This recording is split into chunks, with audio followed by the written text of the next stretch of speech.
Welcome. I'm Ophelia, the Mystic Muse.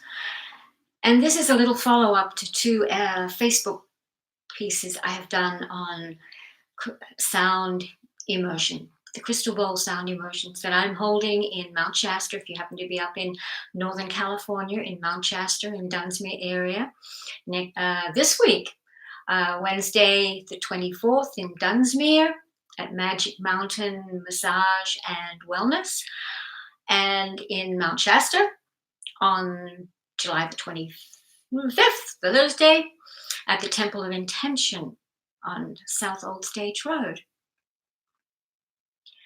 Today, I wanted to just mention very quickly about what part of sound is healing. And obviously, these come from my perspectives. I started playing the crystal bowls back in 2004 when they were fairly new, because they really didn't become retail into the public until the mid 90s. So that's sort of around about 10 years. And the properties of what they can do, their healing properties, that had not been researched in any way whatsoever. It was not accepted by the medical community at that point in time at all. And it was looked down as metaphysically woo-woo. Yet now, very esteemed medical professionals are realizing that not only alternative healings and modalities have a great significance alongside Western medicine, that sound healing absolutely has massive benefits. And there's more and more research. My research is not the conventional research. My research is hands-on, immersed into working with the sound, working with the bowls, and working with people. And it is through my understanding of energy, the flow of energy, how I read energy, and how it connects, and witnessing how other people are interacting and how they shift and change within a frequency, within a sound role. That is my research. In real life, in everyday life, sound being music, being interference, being good and bad. But I'm just going to stick with this type of sound. This is the sound I'm talking about.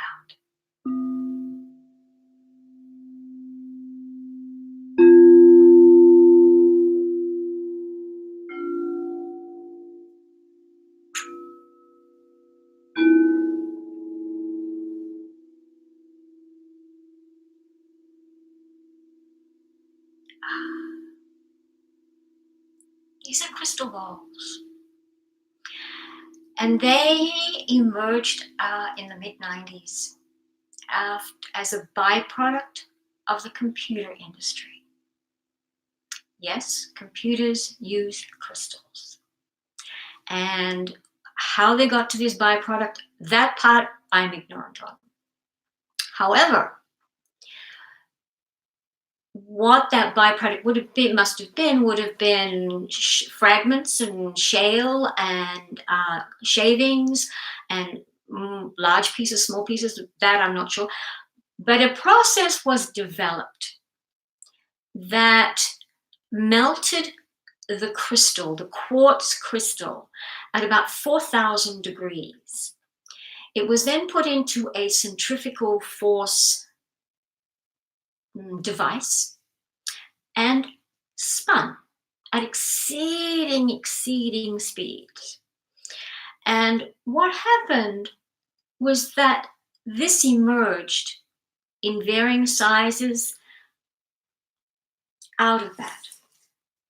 But it's not just the size. Crystal is a communicator receiver. And the crystals become communicators receiver. They sing and they receive information. They receive energy through the player and through the environment.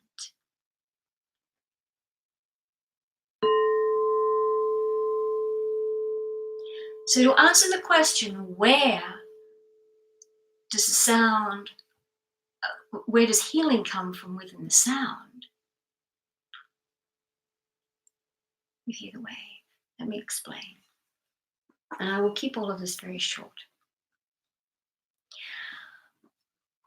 Normally, people who are fairly new to the bowls, they either get the opportunity to play one, or when they become interested in, they purchase one or two.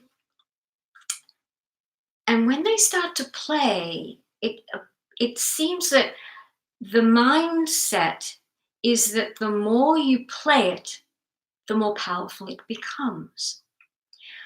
But in fact, that is not the case. Quantity is not the best amount. Let me give you an idea. And I have two different varieties. This particular one, they both C's, which is the root chakra of the human body, which is about survival and grounding. This is a C, and it's in 440 hertz, which is the traditional frequency of musical instruments worldwide these days. It was accepted around about the 1930s that it was changed.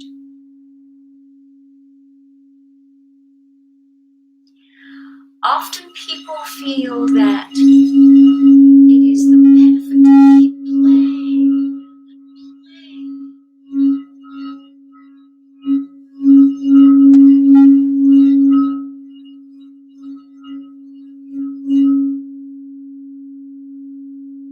To a point where there's a crossover, it becomes distorted. It can't catch up with itself, and then it has to take time to unwind and then come back to its sound, its waves. The healing, from my perspective, is in the waves.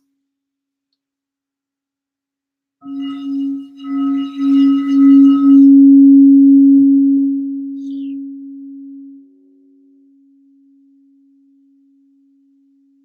You hear about radio waves, television waves, satellite waves, bandwidths of waves. You drop a pebble in the water and you have waves. You have a butterfly or a hummingbird flapping its wings, and in the air it creates waves. That is where the healing and also the fracturing and distortion come. But we're talking about healing. I have another bowl right here, and it's a C, exactly the same as this, but it is in a different hertz frequency. This one is in 432 hertz. And 432 hertz in musical terms these days is fairly new, because once people became interested in earth science and earth sounds, and they had particular types of equipment to be able to measure sound in the earth, it was discovered that 432 hertz is associated with the heartbeat of Mother Earth. And there it is associated with the love frequency. That's what it's called. It's like if Mother Earth loves us, then the frequency that comes out of it has to be part of love. And so many musicians these days, in the last, 5 years or so, have actually increased to tune their instruments to 432 hertz, away from the 440, because it's a much more natural and sympathetic sound for the physical body.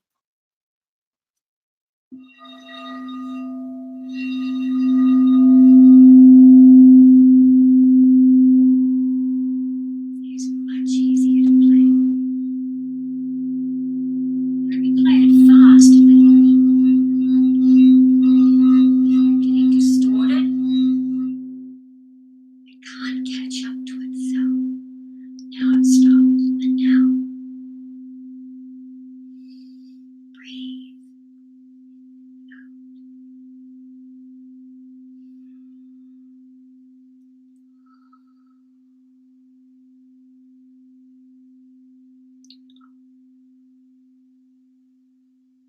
That sound is what penetrates into the cells.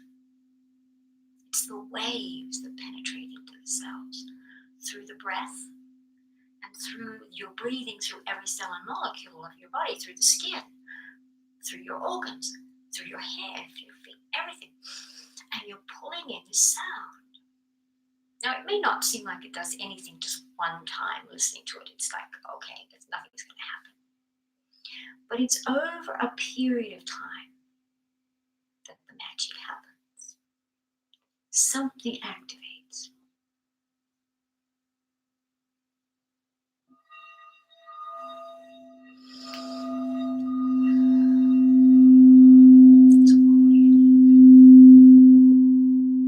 Just that. Breathe. And let go.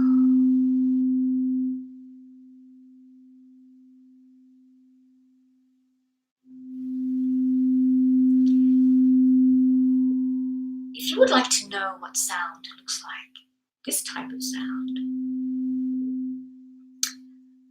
research cymatics. It's cymatics. And that is a science that they have like a metal plate, and they have shavings or sand on the plate. And they attach a microphone and a soundboard to that, to the microphone and to the plate. And they tune in varying hertz, 440, 432, 600, 580, 528.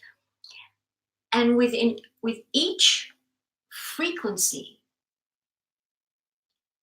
particularly the master frequencies, there is a geometric pattern called sacred geometry that emerges through the sound. If you also want to research Dr.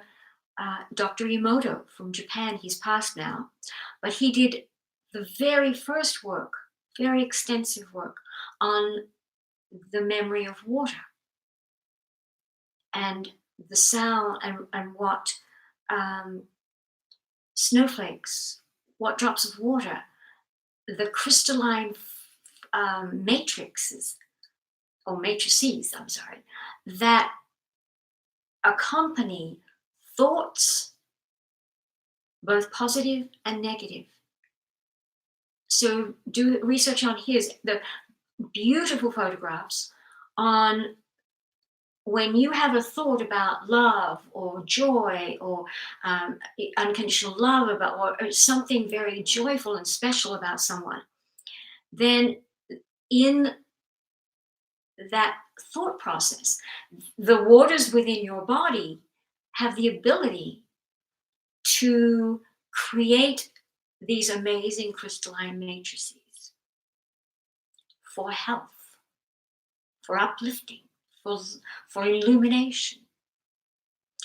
But conversely, those thoughts in the opposite of anger and hatred and resentment and jealousy and war and all of those types of things, they conversely distort the crystalline matrix.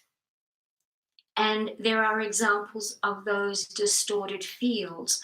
And whereas the positive fields create the beautiful crystalline nature, what can happen with inside of you when you become so angry and bitter and resentful and towards yourself, towards other people, towards acts, to things, then that opposite effect will happen inside the waters of your being, of your body, to have a distorted feel.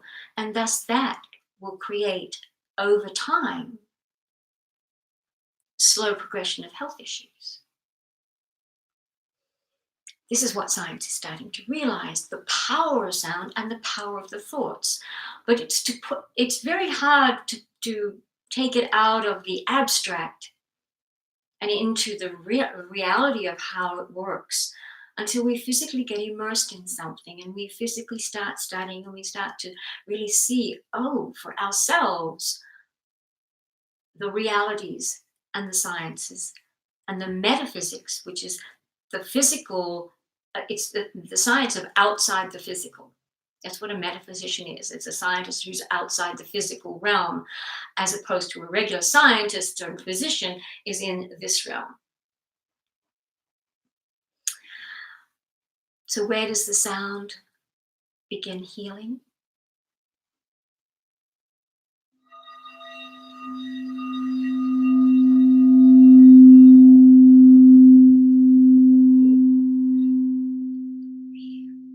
Breathe it in and breathe it out. Breathe it in and breathe it out.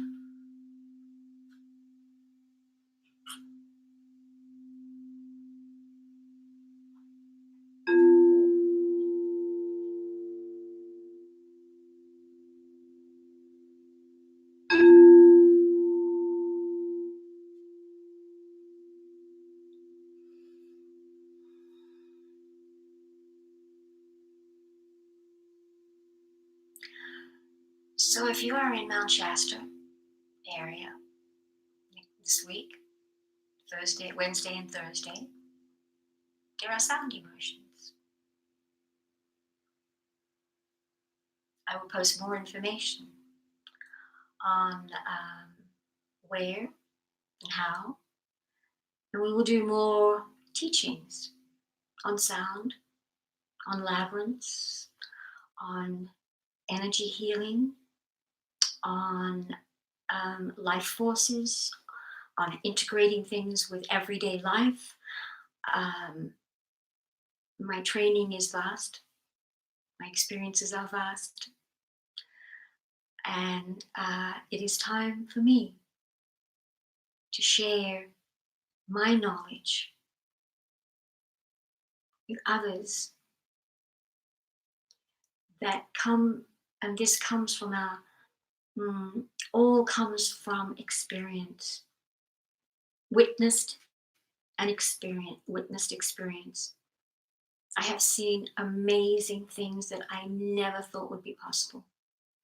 I've been facilitating things, and it's like my guidance, my soul says, in order for you to know something, you have to physically become aware of it, not the theory of it. You have to physically know what it is.